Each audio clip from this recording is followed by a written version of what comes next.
Good morning. Good morning, everybody. Welcome to this episode of Winning Minds. We are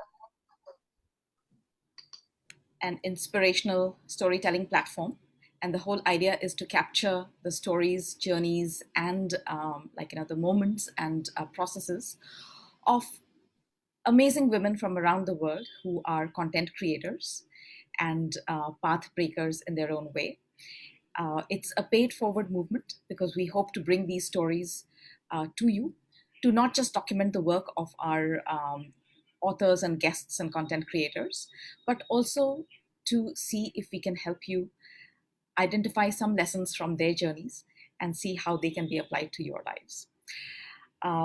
Winning Minds is powered by Women Inspiring Network, and the platform has garnered more than 10 million views in the last year since it started during the lockdown. Right. So with that, let me introduce our session today. We've got a wonderful author, Valerie Britton Wilson, and we are going to be speaking about multiplicities. This is in the context of her new narrative nonfiction book, which is a memoir. And we'll be looking at how she has bound the strands of history and exploration, personal exploration, into her book. So just to introduce Val before we begin the discussion, Val started out with the idea of being a ballerina, but then very quickly moved on to majoring in political science and history. And she became a quantitative research specialist, worked with multiple businesses and organizations and government bodies, and then later went back to academia to do her master's in political sociology and also a PhD. Her PhD thesis got turned into her first book, which was The Secret Life of Money. And it's an exploration of how we approach money and how do men and women approach money differently. And we hope to talk a little bit more about that book in our discussion. Then she co-wrote two other books with Professor Amanda Sinclair at Melbourne University. One was on the new faces of leadership and the culture inclusive classroom. She's worked in multiple other capacities, with radios. She's worked in administration of the architects in school program, and so on. And she's done series and segments for ABC television in Australia, a segment called Speaking for Myself. And then, when I first met Valerie, which was several years ago, she had just done a career detour and along with a friend, Sue McFall, had started a business called Moti, which was a clothing company and commissioning hand-woven and hand-embroidered cloth and ready-to-wear limited edition clothing with deep connects to India. But what led to this was Val's early connect to India through her mom, who was born in India, and we'll again explore some of these stories as we go through this discussion. So Val, a warm welcome to you, and look forward to discussing your latest book, A Touch of India: Chutney Mary, Charming Irregularities and an Unlikely Romance. Thank you, Amrisha. It's so nice to see you. Wonderful, wonderful. So, we'll explore this whole idea of multiplicity, and you seem to have straddled multiplicity in many, many different ways, right? One is very obvious through the book, the new book, where you've contrasted the worlds of India and Australia and the British Empire, both from the times of the pre-World War and the World War, post-World War II area, and also your modern day engagement with India. But you've also straddled multiple other worlds, right? Business and social research tend to be different worlds. You've balanced them. You've worked in industry and academia. Your business had elements of social impact, so it's been business with a social impact angle, and you found a way to converge many of these thoughts through the body of work that you have done. So we really hope to dive a little bit deeper into it. So first, let me just ask you a little bit about your personal journey. What were some of your early inspirations? What were your motivations? How did you get started onto the path of creativity? Well, my parents were both very creative people. I mean, my father was a pianist, a classical pianist, a concert pianist in his youth, and he also composed, was quite a well-known composer. My mother was a painter as well as a writer. And so really creativity was absolutely central to my growing up. The house was full of music. Most of my parents' friends were artists, actors, playwrights, the whole gamut really. So I was immersed in that sort of world. And my sister grew up a very good painter. In fact, I didn't have their artistic talent, and I think they were a bit surprised when I sort of veered towards business in my early career. But my motivation was at university, I majored in politics and history in my undergraduate degree. And in the politics unit, in the final years of it, there were two very inspirational people, and they focused on political psychology and political sociology. And we were sent out to interview people. And I just found the whole process of the long form qualitative interview absolutely fascinating, and decided that somehow that was the sort of thing I wanted to do.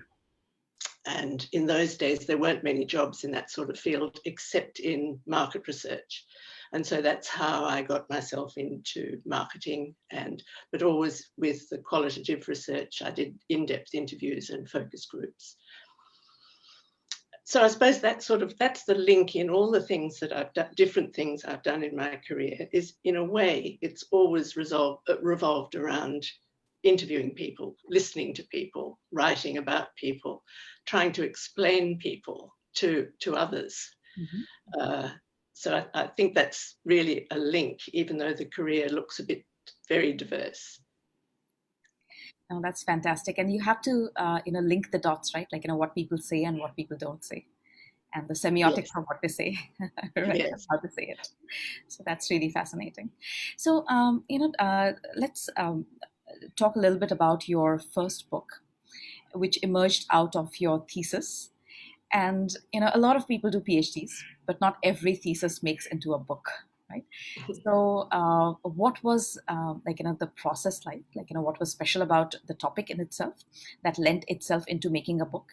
And then what did you have to do to actually transform a thesis style document into a public facing book format? Well, I think that in fact everyone's pretty fascinated in the subject of money, not about how to make it, which probably is even more fascinating, but my thesis wasn't about that. My thesis was about sort of how we develop our attitudes to money and the childhood influences and so on. But I was also lucky that there was a scholarship program at Melbourne University, which not only helped underpin the research for my PhD, but also it was keen to get PhDs turned into books. And so they offered a bit of money for the author to turn the thesis into a book. I mean, you had to find a publisher, of course, in the usual way, but luckily I did. And the process of turning it into a book was actually quite difficult, because I had to change the voice completely from the detached academic voice into one which was more personal, or which was just simply easier to read. Mm-hmm. But I did that. I think it took about 6 months from memory. But of course, I had children and other things going on. But after about 6 months, it was taken up by a publisher and became The Secret Life of Money. Fantastic. And I'm sure you had to include a lot more of storytelling and sort of capture little moments and vignettes in the book, right? So anything that you could share with us, because our money habits are fairly fascinating. I mean, we all have either a positive or a negative or an ambivalent attitude towards it. So what were some of the key ideas that you explored in the book? Well, I suppose, I mean, the overall context is, of course, that certainly then, and I'm talking 25 years ago when I started this research, money was one of those subjects not talked about, certainly in the Anglo-Celtic world. And along with, sex, religion, and politics, you didn't talk about money. So the veil of secrecy was, in fact, in some ways, heavier over money than it was over sex or politics or religion. Whether it still is, I'm not absolutely sure. But I think there's a degree of secrecy still about one's personal money, as opposed to money, which is talked about all the time on television and other media. So my aim was to ask people about their childhood memories of money, and to use that. It was remarkable what a powerful projective technique money is. So people could barely talk about it without clothing it in their most important relationships. And so you'd ask people for their early memories, and women in particular would immediately start talking about, my mother was like this about money, but my father was like that, or there was always tension in the household about money. The personal stories just came rolling out once you pull that little money thread. And so it was incredibly revealing, I suppose, is the overall answer. And very sensitive. Oh, that's fascinating. And the differences between men and women per se, in terms of money habits, is there something that, was really insightful that came out of the book? Well, I think that, if you talk to women about money, they're more likely to talk about it in terms of relationships and so on, as I said. If you talk to men about it, they're slightly more likely to talk about it in terms of power and control. If you ask people which adjective from a list of adjectives, positive and negative ones, they're more likely to associate when they think about the money. Women are slightly more likely to bring up anxiety, stress, worry. For women, having money is more about independence, freedom, security. For men, it's more about external things, power and control, and often about keeping up with others. And a lot of it was revealed. One of the things that got me interested in the subject was that when my children were young, I was fascinated in other people's attitudes to pocket money. And so I'd asked my friends, so, how much are you giving your children pocket money? And what, if anything, do you expect in return? And there was a very clear distinction between those who feel that pocket money should be given to children as of right, that that's what you need, just like food, to exist in this society. Money is one of those things, like the air we breathe. For others, it was very closely linked to having to perform a task and be rewarded with your pocket money. And if you didn't perform the task, it was a method of control, really, of getting them to do the task. And there were very strong feelings on both sides of that about, which was the way to go. And of course, there's no answer to which is right and which isn't. But I found it such a fascinating dichotomy that it was one of the things I explored, and one of the things that led me into this broader thesis about exploring people's attitudes to money. No, that's fantastic. What's coming to mind is that, it may not have changed as much over the years. It's probably still the same. And especially in the context of parenting, I think, it probably hasn't changed either. But also, one of the things that's coming to mind is, the three motivational drivers that Harvard Business School talks about often. And they are around sort of affiliation and affirmation. Right? It's around an affection. And the second one is around achievement, and then the third one is around power. And I think, like all of those three motivational drivers Yes, are what you're talking about through yes, habits of yeah. yes. That sums it up very nicely. So let's look at a little bit about your journey into the other two books that you wrote, right?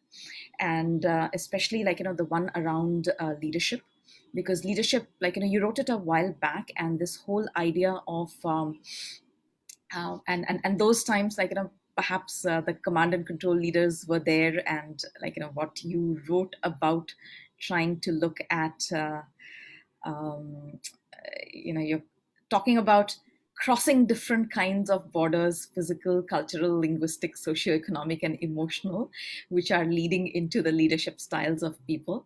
So tell me a little bit about the ideation process. How did the idea of creating a book on leadership and the social angle of leadership emerge? Mhm. Well, my supervisor at the Melbourne University Business School, the supervisor of my thesis on money, she had a position as professor at the business school, mostly focusing on diversity and change. And so it was with her that I did the research and we wrote this book together. And what we did was, as you said, it was in the early days of diversity management becoming a thing. And we decided to focus on about 30 leaders who were known to be particularly good at running diverse workplaces or managing diversity. So the sample was biased to that in the first place, but we wanted to find out what it was about their upbringing in particular that might make them so well suited to managing in this way, which, as you said, was different from what most leadership textbooks were talking about. And in fact, I think very often the research on leadership showed that successful leaders were often firstborn children. And we looked at the issue of ordinality when we interviewed these people. And it was interesting to find that most of them were, in fact, not firstborns. They were often subsequent children, some of them from quite large families. Sometimes they were the middle child, who is almost like a natural democrat because they have a sort of vested interest in being able to interpret the older and the younger, and being very good at it. And the other thing that emerged that was interesting is that quite a lot of these, they were mostly men, but there were a few women, had grown up without fathers. Either their fathers had died early, or they were away a lot on business, or a few other things. But we weren't, in the end, advocating that people should grow up without a father, but it was that these men and women had grown up with more women in their lives than was usual. And so the sort of hierarchical values were less pronounced in them. They'd grown up with quite acute emotional sensitivity, with good communication skills. These had been modelled all around them. And so when we talked about the different borders that all of these leaders who ended up being very good at managing diverse workplaces, they'd often crossed difficult emotional borders. They'd lost a father, or they didn't have a father there, or they had, there'd been accidents and bad things that had happened to them that they'd risen through, or they had they'd gone to other countries. They'd moved around the world, or they'd moved around Australia, different states, distant from family supports and things. So they'd all had quite diverse experiences, basically, and they were terribly formative for them. And all of those insights helped them understand what it felt like to be an outsider, for example, what it felt like, and how you might harness the difficulties to create something positive. That's fantastic. So tell me a little bit, from the perspective of, crafting the book itself, right? I mean, you have these 30 leaders and you're doing the in-depth interviews. But what was the process of research like? How did you catalog the ideas? How did you derive the outcomes, and then the structuring of the book itself? So tell us a little bit about the process of writing. Right. Well, there were two of us, and we divided up the list once we wrote to people first, asking if they would be prepared to be interviewed, and these were all very senior businessmen, head of very large, and women, head of very large organizations, so very busy people. And we were quite surprised at how receptive they were. And we did tell them we'd be talking about childhoods, which again, they were a bit surprised because they weren't used to it. And we divided the list in half. So Amanda and I did half of the interviews each. And after every 2 or 3 interviews, we would get together and talk about what we'd found. But the other important thing was we decided we would each do our own full verbatim transcripts of the interviews by hand. And there's nothing like poring over, listening with a tape recorder on the side, listening literally to every word again in an interview to tune you to the finest nuances of what's said and what's not said. And so we were totally immersed, really. By the time we got together to discuss them, we knew our people well, and we gradually developed a list of what we thought were the key findings. When it came to actually writing it, we divided up. I primarily wrote the chapters about their childhoods, and Amanda, who was the experienced professor of leadership and management and had the language, which I don't have. Every discipline has its own language, and I don't have that one. So she then drew it all together in the context of what was being written about leadership styles at the time. It was about the year 2000, I think, or 2001 maybe, when the book came out. So it was very much a joint exercise where I think we each maximized each other's skills. Fantastic. So when we see images of the qualitative research process leading into insights, you picture these post-its in different colors, and so what was that tangible process of arriving at you have the long form interviews, on from there you're arriving at these nuggets of insights. So was it discussion? Was it did you catalog it in a particular way? What was that process? I find it hard to answer that question because I've always done qualitative research, and yes, I suppose it's a mix of all those things. There's a bit less of the post-it stickers, and in fact, when I was doing my thesis at the business school, I struck quite a lot of people. In fact, very few of the other researchers there had ever used qualitative techniques, and when we each had to present our results to each other every 3 months or so, they looked at me with astonishment, wondering where on earth the statistics and the graphs were. And but they had to learn to understand the sort of research I did, as did my deputy supervisor, who was an economist, and he said he wasn't used to it either.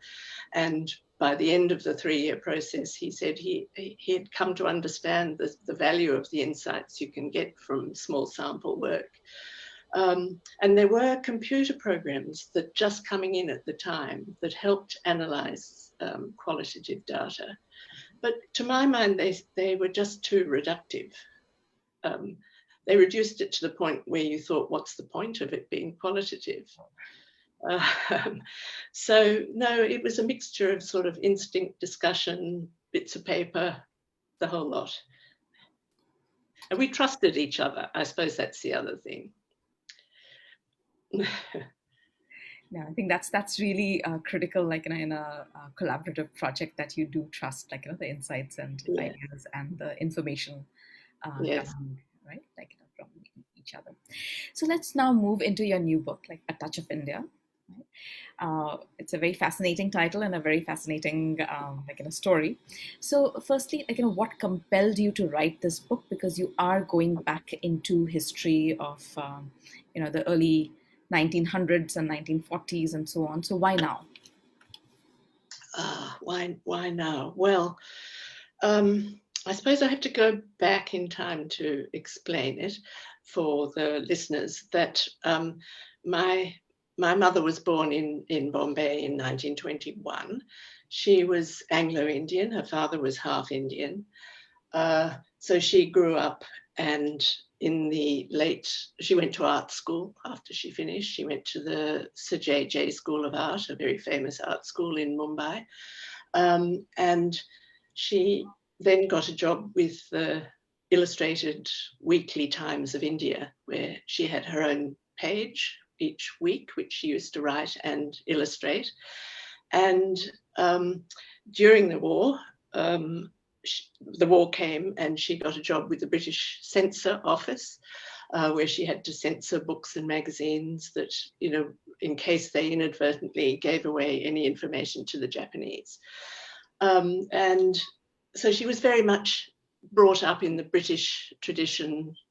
She'd gone to school at St. Mary's in Pune, did the British curriculum where the exams were marked in Cambridge. And during the war, as she was working in the censor office, she began to read Indian political writers, which she hadn't really before. And so an awareness of her Indianness, even though she was only a quarter, but an awareness of India and looking at things a different way started to come to her in those years. But in the middle of the war, she met my father. My father was an English, as I said, he was a prodigy on the keyboard as a classical pianist. He won a scholarship to Cambridge and was studying there. He'd just been there for a year when the war broke out. And next thing you know, this sensitive pianist got whisked to the jungles of Burma to help fight off the Japanese. Anyway, during a dinner party in Bombay, he was seated next to my mother. And the short version of it, although there's a long version in the book, the short version is obviously they eventually married at the end of the war. My mother went back to Cambridge, where he had to resume his studies, and I was born in Cambridge. So when I was about 6, my father applied for a job in Australia, got the job, and on the way, we stopped in India for 3 months. I met my grandparents for the first time, and then we went on to Australia. And then again, when I was about 10, we visited my grandparents in India. They were then living in Panchgani, and we stayed with them for 6 months. And then I didn't go to India again for 40 years. I don't know why exactly, except that it felt a bit daunting. I felt as if I needed to somehow understand my history before I could visit, even as a tourist. But eventually a friend persuaded me, and that was round about the year 2000. And we went on a tourist trip to India, did the usual Rajasthan things. But for a couple of days, we stopped in Mumbai and tried to find the house my mother had lived in. So that's a long way round telling you that India was in my background. And as I was growing up, we heard a lot of stories from my mother about India. And she, in fact, wrote several quite longish pieces about episodes in her life. It wasn't an autobiography or a memoir. It was just episodes. And they were very vivid and interesting pieces. And several were about being caught up in riots during the Quit India period. So in the back of my mind were these stories of hers. But in the meantime, as you said, I had a career detour with this friend who had persuaded me to come to India. And we decided, we both fell completely in love with India on that trip and had to find a way to keep coming back. So we started a small clothing and textile business. We got hand-woven cotton, beautiful Indian hand-woven cotton from Mangalgiri mostly. And we designed a small range of clothes, had them made first in Australia, but mostly in India, and sold them once a year. It was a sort of pop-up shop concept, which hadn't been invented at that time, but that's what we did.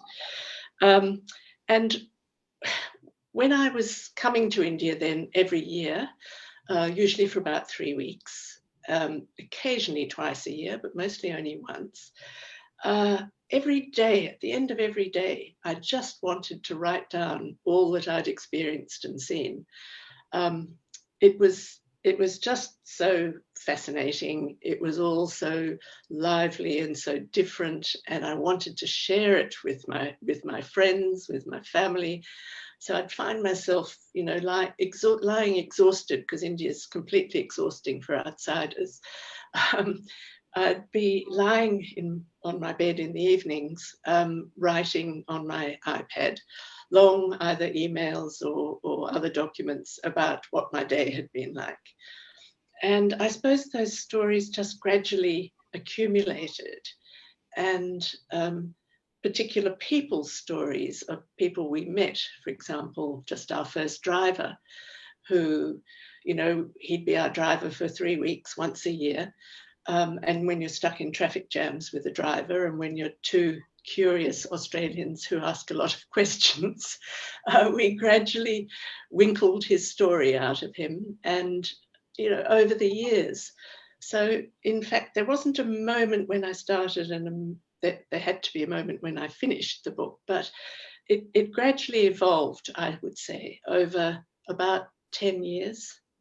And, some of the story of the taxi driver, for example, is now a chapter in the book. It's chapter 22, I think, and stories of other people. And again, it was my interest as a social researcher and as a interest in people and interest in relationships in India, that meeting people like you and numerous other dear friends we now have in India who are so important to us.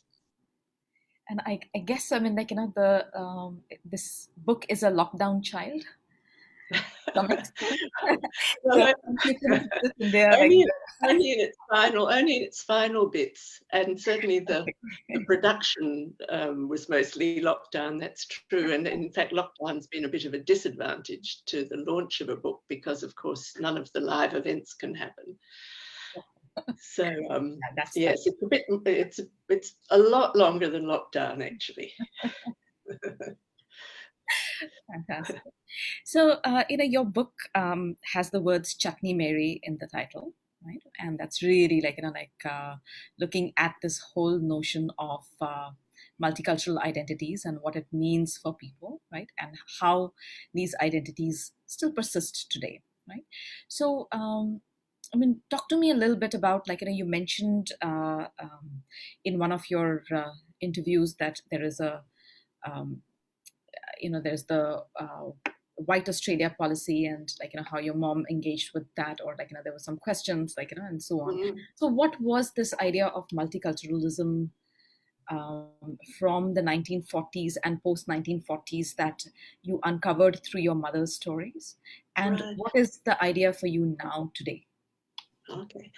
Well, my mother, they were referred to, because she was Anglo-Indian of, mixed blood, they were referred to disparagingly by the British as Chutney Marys. And, to my ear now, it sounds quite charming, but I'm sure it wasn't meant to be at the time. And I honestly don't know how my mother felt about that. She never said.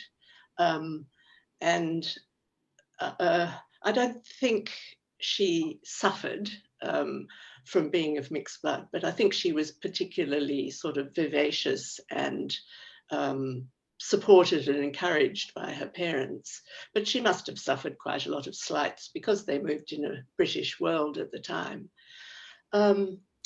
anyway, when she married my father and went to live in England, as I said, after about 6 years back in the freezing cold of England, once my father had finished his studies and he got his first job at Winchester College, he applied for this job in Australia at one of the leading boys' schools in Melbourne as director of music. And he went along to Australia House in London to fill in the application forms to migrate to Australia as what was called then a £10 POM. So the Australian government had a special scheme which for £10 anyone in England could migrate to Australia. So he went along to fill in the forms to apply for that at Australia House. And where it said wife's place of birth, he wrote Bombay.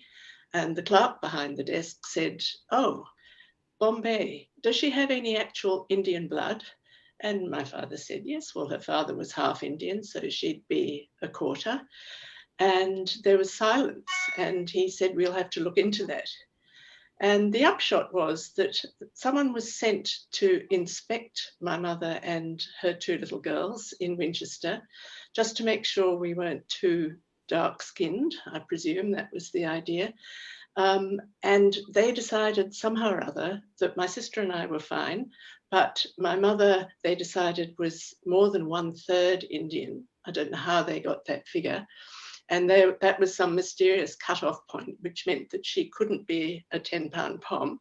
She had to pay full fare. She was allowed to come, but she had to pay. So the White Australia policy, as it was commonly known, but in fact it was called the Immigration Restriction Act of 1901, was one of the very first bits of legislation of the newly federated Australia. It used to be just a collection of states, and they came together as a federation in 1901. And this was one of their first bits of legislation, and it was basically to keep Australia British.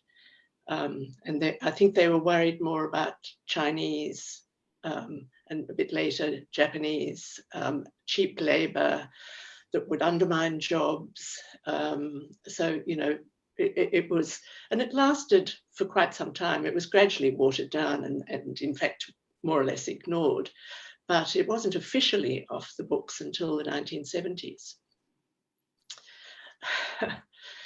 And what do you think? Now, of course, Australia is one of the most multicultural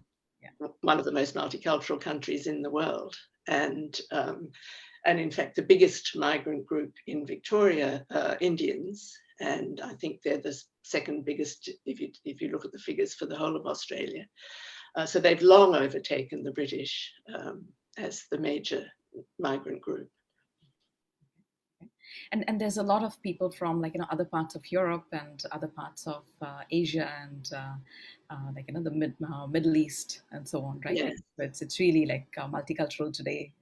Yeah, absolutely, yes. Particularly after the Vietnam War, a lot of Vietnamese settled in Australia, and there've been waves of migration from all over the world. Really, I think Australia and Canada are often rated as amongst the most culturally diverse. But it doesn't mean there aren't any problems.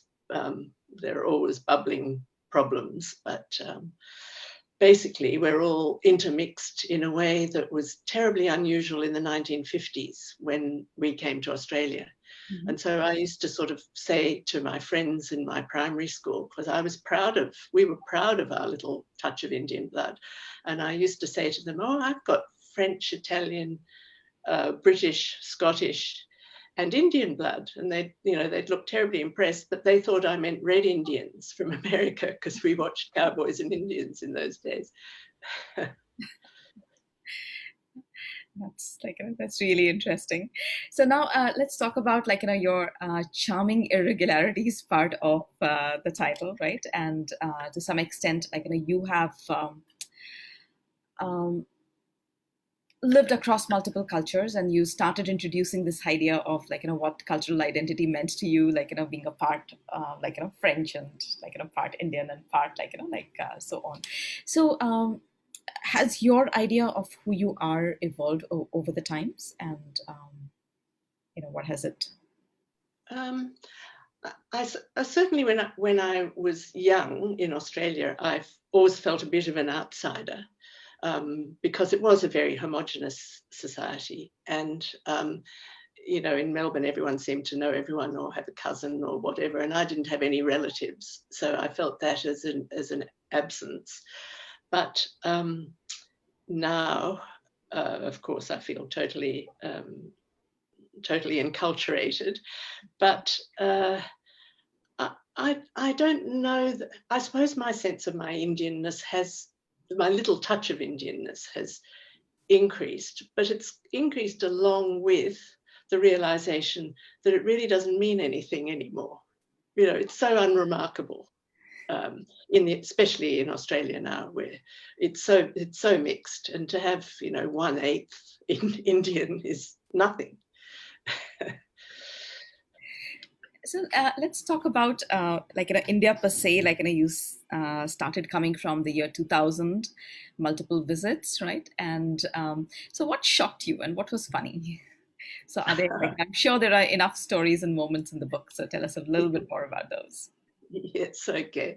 Well, I mean, the shocking things are obviously, we're not used to the sort of visible poverty.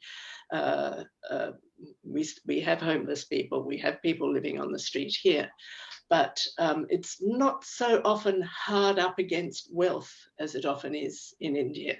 That you can walk out of the most swanky, expensive boutique and abject poverty literally on the doorstep.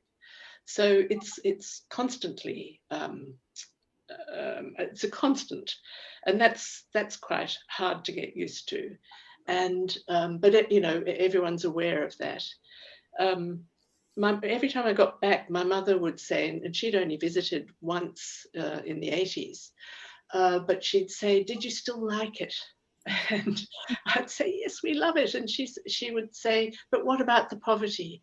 And I'd say, somehow it sounds awful, but we see through it and past it to also the beauty and the vibrancy of the place. But they were in trying to run a business, which of course we were complete novices as businesswomen. So let alone being novices in a completely different country.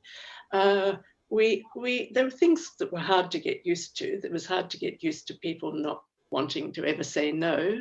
It was hard to get used to people saying that should be all right, with that lovely endearing nod of the head, and we would think, should does that mean it will be, or does it mean something else?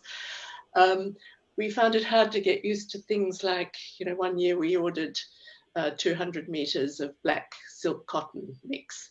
And when it arrived, it was light grey. It wasn't even dark grey, it was just light grey. And when we said, but we asked for black, they said, "This is the Indian black, madam."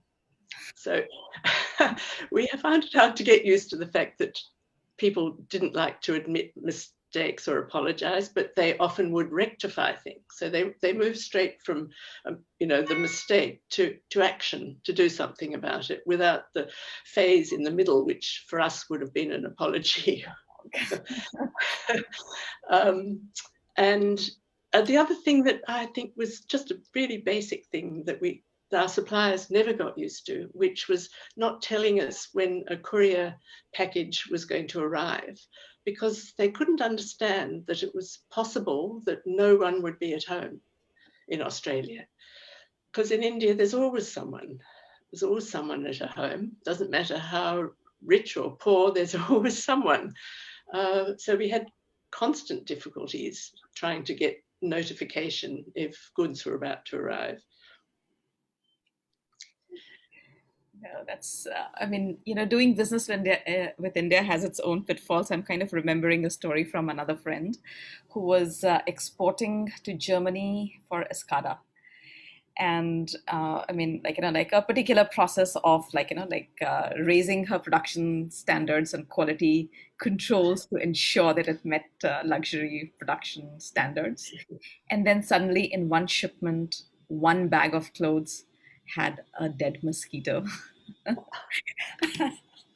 Which is it's extremely common thing in India, but it didn't go too well for her. So well, for us, that was partly the expression charming irregularities was because we were getting hand-woven fabric, meters and meters of it.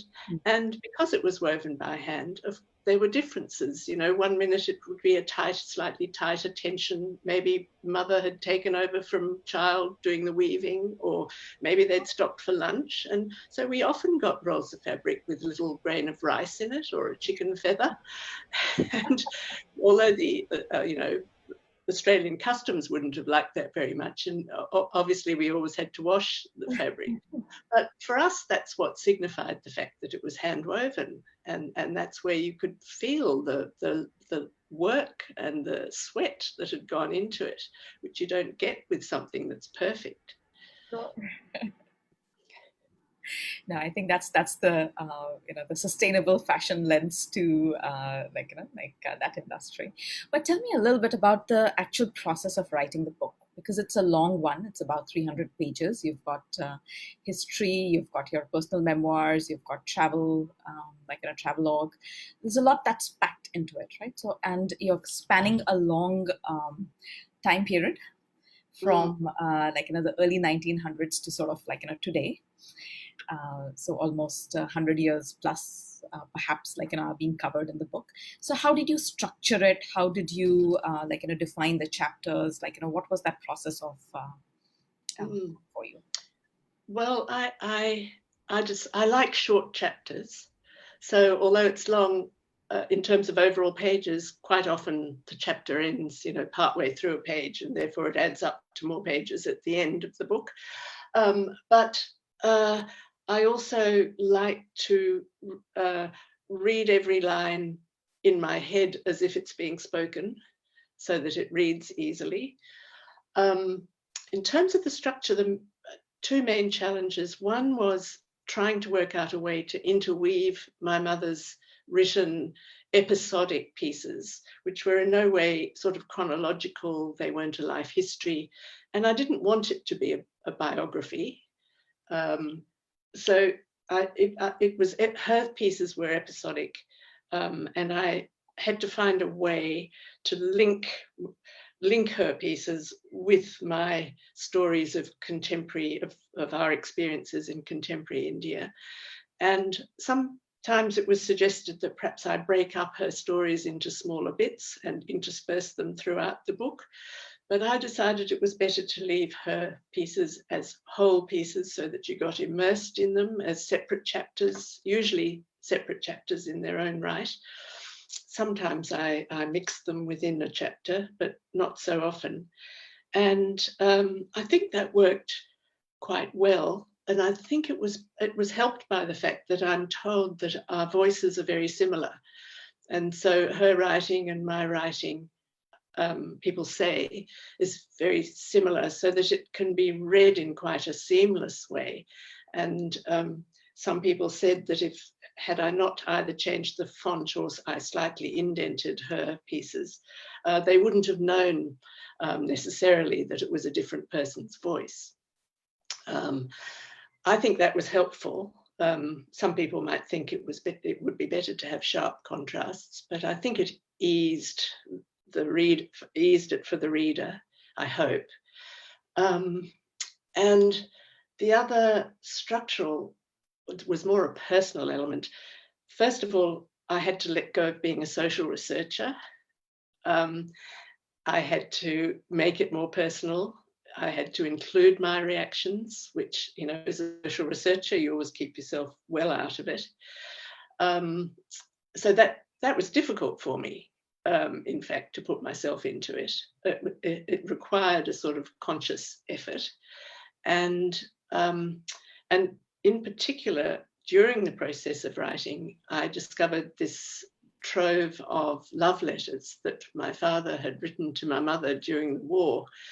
And I'd been going to this suitcase often to get details of the family tree and photos of my, elusive Indian great-grandmother, which I did find a photo. So I'd gone to the suitcase quite a lot, but there was one envelope that was a manila envelope, and it was labelled Dad's wartime courtship letters to Mum, private. in big black letters. And my parents had both died in the process of the writing of the book, because the book took many years, as I said. And so I sat looking at this envelope for quite a long time, a couple of years actually, before I plucked up courage to open it. We'd been a pretty private family, so it wasn't something that I opened easily. So that, and then I had to decide how much of it to share with readers. And my father had, you know, a reasonably public profile in the context of Melbourne. So should I reveal it or not? And it was interesting because the publisher wanted to put a quote from one of his love letters on the back of the book with his name underneath. And I said, reluctantly, you can put the quote, but I don't want his name there because he would hate it. And so I still have ambivalent feelings about revealing their personal life. But I decided that I think my mother must have kept them also because of the context. I mean, they were written from Burma with the Japanese on the doorstep, and you get the sense of the urgency. And if it weren't for that context, I think they'd read like love letters. Probably love letters all over the world are much the same.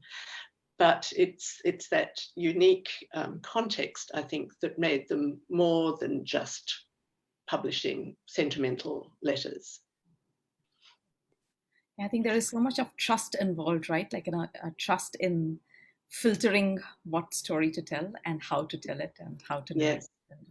Right? Yes, very much so. And you talked a little bit about the style, that you had to include your personal voice into it a lot more, but also the tonality of your other books was business books, right? So the tonality was different. So in terms of the tonality, did you have to work on things specifically, like just the style of crafting sentences, for example, like was it different in this one? Yes, I mean, so often in a research-based academic book, especially where it's based on interviews, you would say, it would seem that such and such or such and such, or it appears that, or the majority of people would say that. There are so many introductions like that, which obviously you completely abandon in a book. I had to make that adjustment when the Money book was published as well. But even though it was a book for the general reader, and it was still obviously research-based, and I had quotes from people who I interviewed.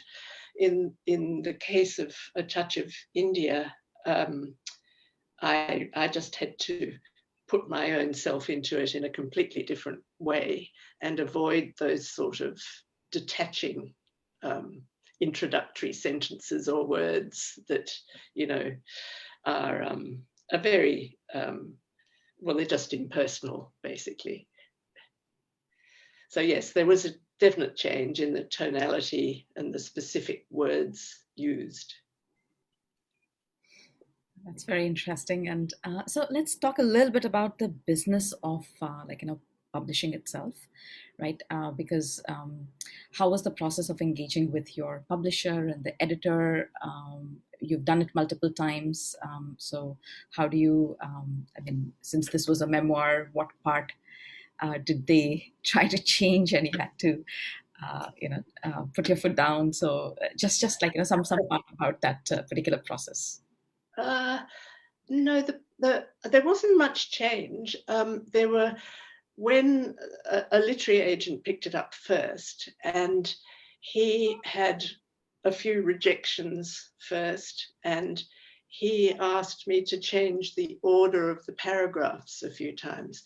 So the first 8 chapters, and of course it's major when you change the order of a paragraph because it has implications all the way down the track in the manuscript. But for example, I think the White Australia policy chapter, which is now chapter 2, was further down in the book initially because I didn't think it was necessarily as interesting as he thought it was. And I suppose the whole process just shows you that readers take what they want out of things. It doesn't matter if those readers are literary agents or publishers or editors. Everyone's interested in different things. And, you know, it's fascinating to get feedback where some people are very interested to talk to me about the fact that one of my ancestors was a director of the East India Company. Others are very interested in the White Australia policy experience, and, you know, others obviously pick up the stories of current India, and it's so varied. So yeah, I went through a few iterations, undoubtedly.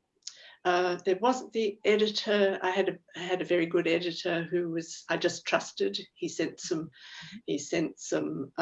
sample chapters of his editing at first, and once I'd seen what he'd done, it was mostly about what tense to have things in. I changed to the present tense several times to try and make something seem lively and current, and he wasn't as keen on that as I was.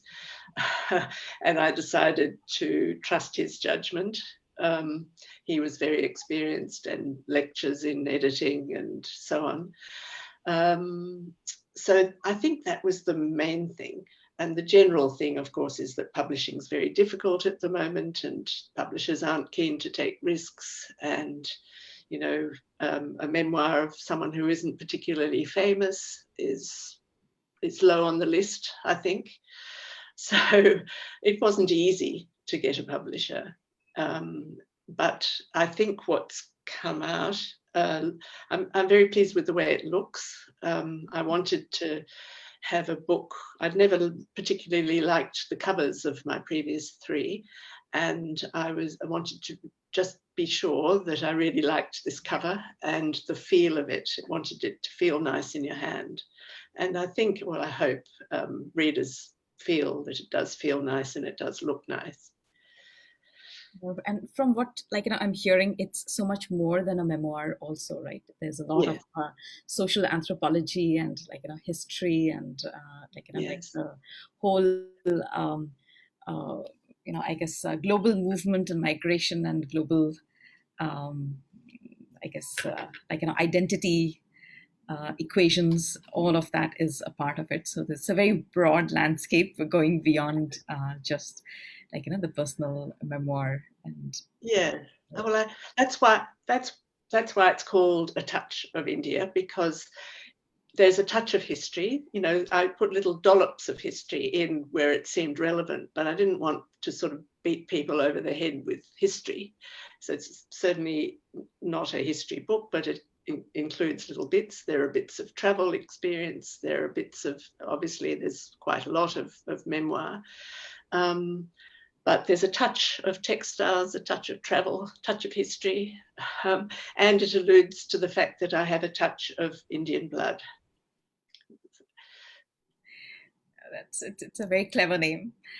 Now, tell me a bit about, like, you know, marketing and social media, because it's become really important today, like, you know, for marketing of books. As you said, publishing is going through a tough time, and publishers do expect authors to do a lot of heavy lifting in terms of marketing and putting themselves out there. So what have you done? And I mean, how does it compare to what you had to do earlier? For me, it's terrible because I'm no good at social media, and it's absolutely essential. So I'm very aware of that gap, and it's particularly essential because of lockdowns and the lack of live events. You know, being an older woman and having published other books in previous decades, where there was a marketing department, you know, that the publisher had, and the marketing department took your book on and helped you get interviews. Even, albeit it was always a very short period of attention that you got from the publisher's marketing departments. But now it's increasingly difficult. And yes, as you're quite right, you're made to do a lot yourself. But I find myself quite helpless because I just can't do the necessary. I can't do the needful, as they say in India. I love that expression. Yeah, it's changed. I mean, like, you're like no longer a solitary author. You're just like, this social dilettante, like, that's really moving around platforms Yes. and circles. So that's the expectation. But like, let's like, move into your multiple roles, because you have many different identities. Not like, you have your professional identities that we have discussed till now, right, of being a business person and a social researcher, an academic and an author. But you also have your personal like, like identities of being a daughter and a wife and a mother and now a grandmother, as I hear. So how have you balanced things in life? What does balance mean for you? Well, the balance is always difficult. There's no way around that, and it was particularly difficult when I suppose when I had children, because there was no childcare system and I had no parents nearby. My parents lived in Brisbane at the time that I had children in Melbourne. It was a long way away. So for me, I was fortunate to have a husband who could support me, and I really put my career onto the back burner when my children were young, and I did, voluntary work, school councils, and I used to do voluntary reading on it was called Radio for the Print Handicapped. I used to read. So quite happily, I focused on raising the children and did what I could. I tried to do one project a year to keep my hand in the world of market research and organizational research that I was involved in at that period. And in fact, it's what you'd call sort of a portfolio career, I think, which is quite common now, but was quite unusual then. To the extent that someone in the early 70s came and interviewed me about what was it like working from home. Well, the whole world could tell them now what it's like working from home, but it was considered very unusual then for someone in a sort of commercial career to be based from home. And I was at home so that the children came home to me at home.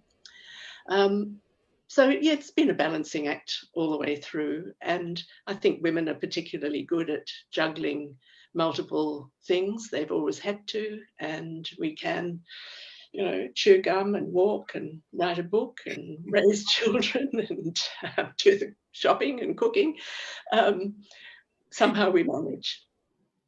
And, I think persistence is the other thing against criticism sometimes.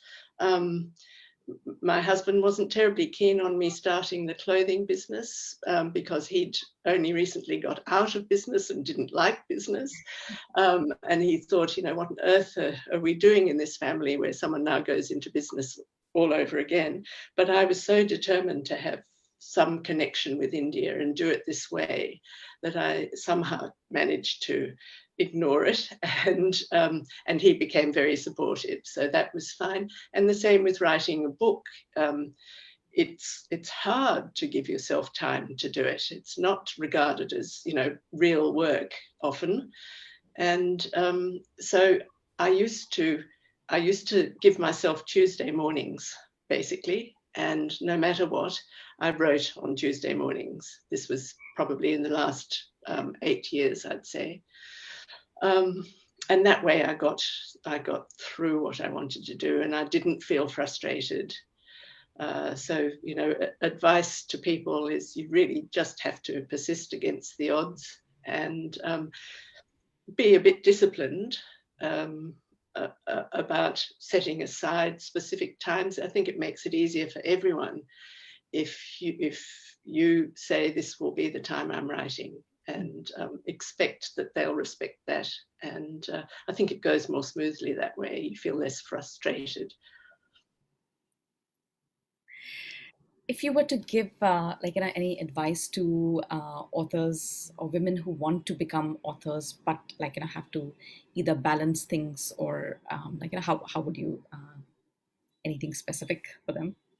Well, I suppose it is really that last point I made, which was you've got to sort of inure yourself to criticism and difficulties and somehow find a way to work through that and persist. It might have to be that instead of getting up at 7 in the morning, you get up at 5 in the morning and do it while the house is quiet.